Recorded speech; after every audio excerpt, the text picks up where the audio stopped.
₹200 de șapără oameni.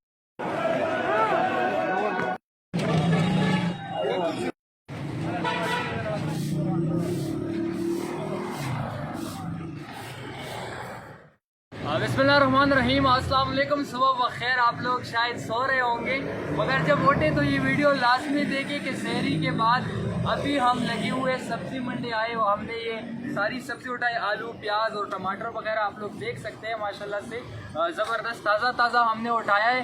और यहाँ पे आने का जो मकसद है वो ये है कि हमें चीज़ें सस्ती मिले, हमें कुछ पैसे बचा तो उससे हम मज़ीद सामान ख़रीदें और मज़ीद ज़्यादा लोगों को हम अफ्तारियाँ करा सकें।